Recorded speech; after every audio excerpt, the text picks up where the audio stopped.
Bonjour à tous, Erwan pour Motion VFX. Ce tutoriel est dédié à mMessage 2, une solution complète pour afficher vos notifications, vos discussions et vos textos sur vos projets. Pour utiliser mMessage 2, il faut aller dans la bibliothèque des titres et des générateurs. Dans le dossier mMessage 2, vous avez à votre disposition une centaine d'éléments prêts à être utilisés.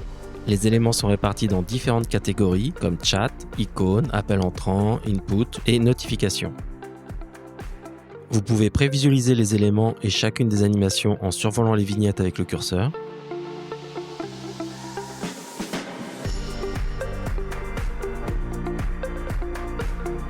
Pour le premier exemple, nous allons simuler une discussion entre cette jeune femme et son fiancé.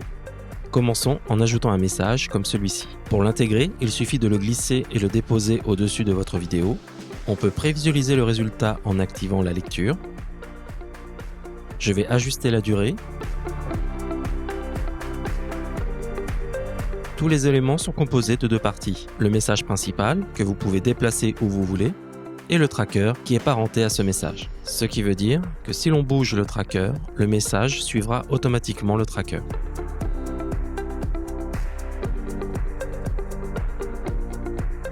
Dans l'inspecteur, je vais désactiver l'animation de sortie. Je vais réduire la taille du message. Comme vous pouvez le voir, si le message est trop écarté du tracker, cela peut être compliqué à contrôler. Je vais donc le rapprocher du tracker pour commencer.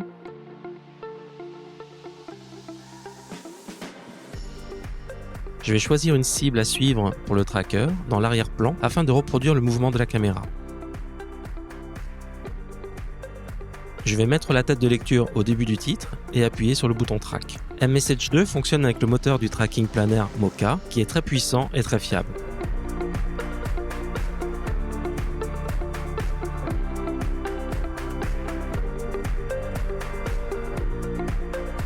Le message suit parfaitement le mouvement de la caméra. Maintenant, nous allons pouvoir personnaliser le message. Premièrement, je vais changer le prénom et le remplacer par Sarah. Avec la première zone de dépôt, je vais personnaliser l'avatar. Je dispose une photographie de la jeune femme, je la sélectionne et je clique sur Appliquer. Je vais ajuster la taille et la position de la photo. Pour le texte, nous allons parler de voyage. Comme pour beaucoup, nous allons aussi ajouter des emojis dans le message. Il y a un bouton bleu qui donne un accès direct aux emojis de macOS 10. Vous ne perdrez plus votre temps à aller chercher dans les menus de macOS 10, il y a maintenant un accès direct depuis Final Cut Pro 10. Je vais donc ajouter une île et un smiley.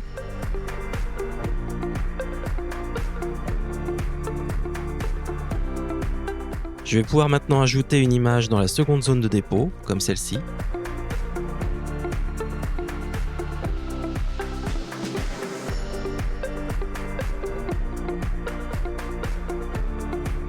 Maintenant, ajoutons la réponse du petit ami Marcine. Pour cela, je vais garder le même type de message, mais sans la zone de dépôt. Je vais réduire la taille et personnaliser le texte.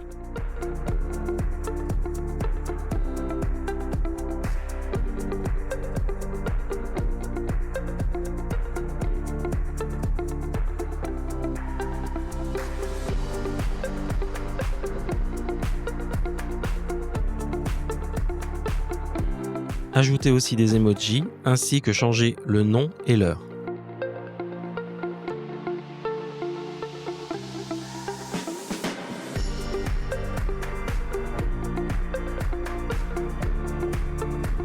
Je vais ajuster la position du tracker et choisir la même cible que précédemment, et j'appuie sur Track.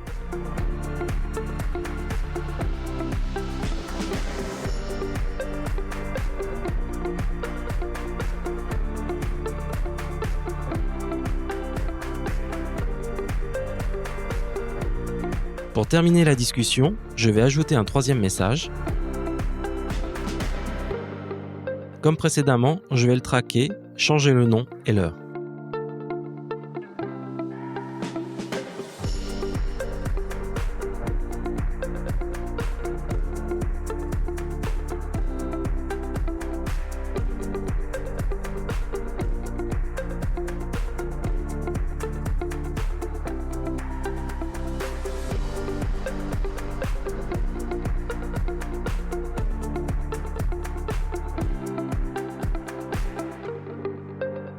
Par contre, je vais effacer complètement le texte et le remplacer par une icône réaction animée, icône animée disponible dans iMessage 2.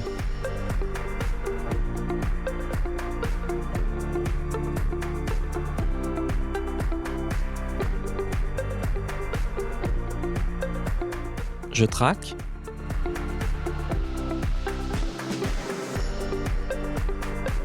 Et regardons le résultat.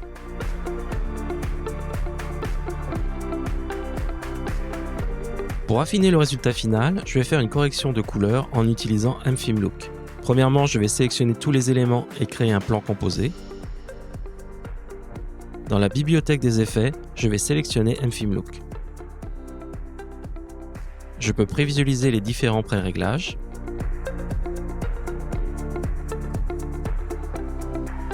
Je voudrais ajouter une atmosphère plus chaleureuse, je vais donc choisir le pré-réglage pique-nique. Je vais personnaliser certains paramètres.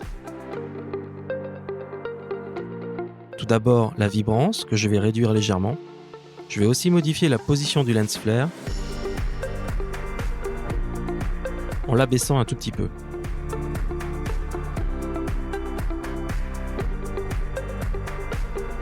Pour cacher une partie du lens flare, je vais activer les barscopes et ajuster leur taille.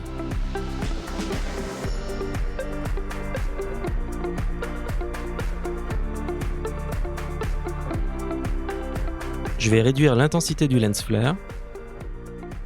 En ajoutant du grain, les messages seront mieux intégrés avec l'arrière-plan. Je vais réduire l'intensité et la taille du grain. Et je vais aussi ajuster l'effet de flou de lentille.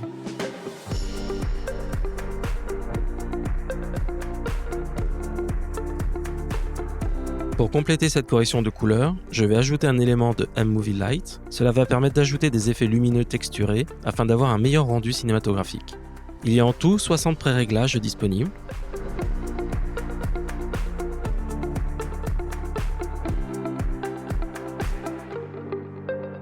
Je vais sélectionner ce pré-réglage car il va le permettre d'ajouter une lumière sur le côté droit du plan.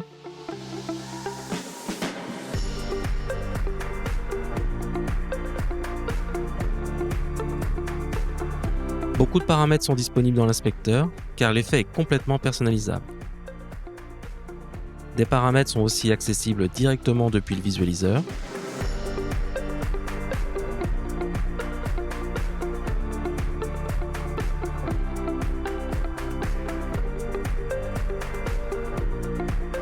Je vais réduire l'opacité de l'effet.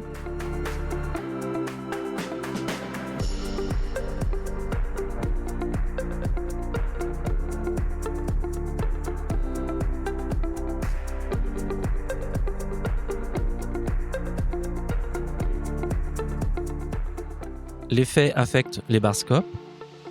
Pour résoudre ce problème, il suffit d'intervertir les deux effets, mFilm Look et mMovie Light. Voici un rapide aperçu avant-après. Et regardons le résultat.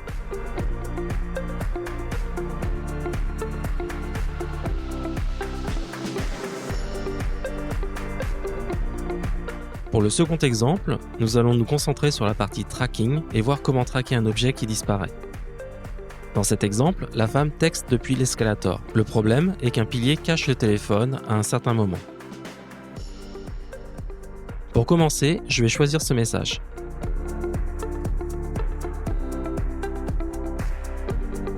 Je vais positionner la tête de lecture juste avant que le téléphone ne disparaisse et positionner le tracker. Je vais ajuster la taille de la boîte du tracker au téléphone. Je vais activer le mode reverse du tracker et appuyer sur le bouton track.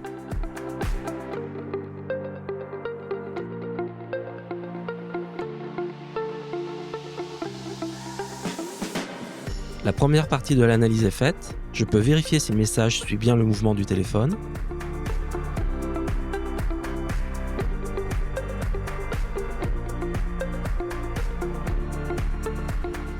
Maintenant, je vais déplacer la tête de lecture jusqu'à ce que le téléphone réapparaisse. Je décoche le mode reverse et lance l'analyse.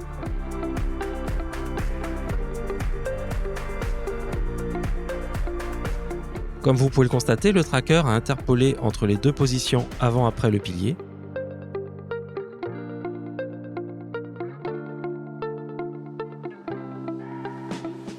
Maintenant, je n'ai plus qu'à personnaliser le modèle en ajustant la taille et la position.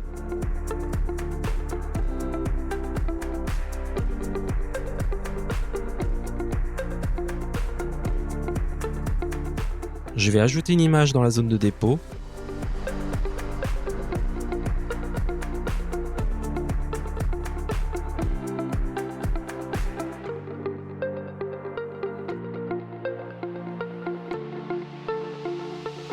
Et modifier le contenu du message.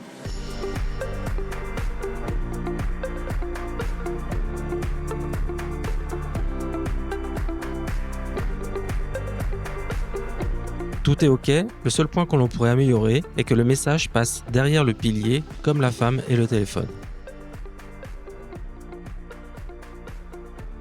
Pour ce faire, je vais dupliquer le plan et le placer au-dessus du message. Je vais désactiver temporairement la copie afin de visualiser le message. Je déplace la tête de lecture juste avant que le pilier ne cache le message. Ce sera le début de la copie. Et la fin de la copie sera lorsque le message apparaît après le pilier. Je réactive la copie. Dans la bibliothèque des effets, je vais choisir « Dessiner un masque » et l'appliquer sur la copie. Ensuite, je vais dessiner un masque sur les contours du pilier.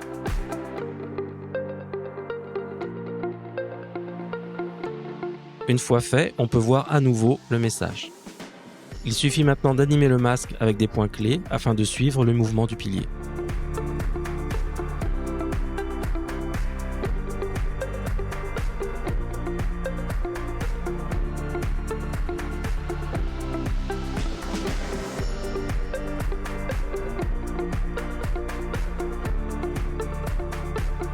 Je vais adoucir les contours du pilier en jouant sur les paramètres de Feather et de Fall Off.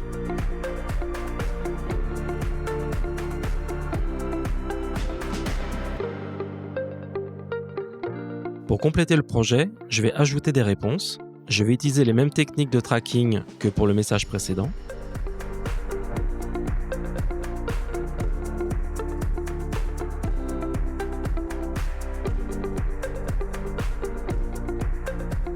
Comme pour le premier exemple, je vais ajouter une correction de couleur. Je vais encore utiliser le duo mThemeLook et mMovieLight. Sur le plan composé, je vais ajouter le pré-réglage de mThemeLook Chill.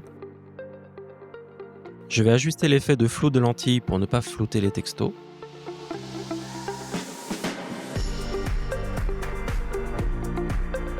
Je vais aussi ajouter des barscopes.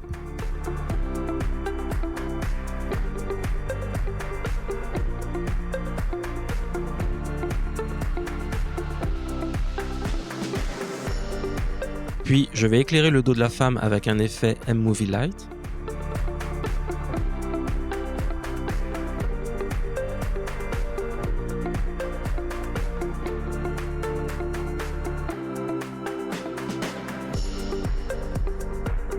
Je vais changer la position directement depuis le visualiseur.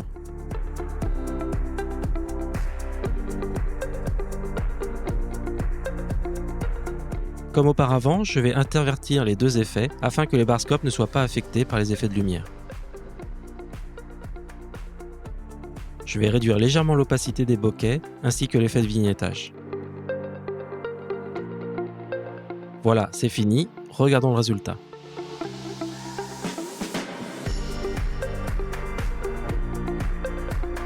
Pour plus d'informations sur mMessage 2, mThemeLook ou MovieLight, une seule adresse, motionvfx.com. Merci de votre attention, à très bientôt, ciao ciao, bye bye.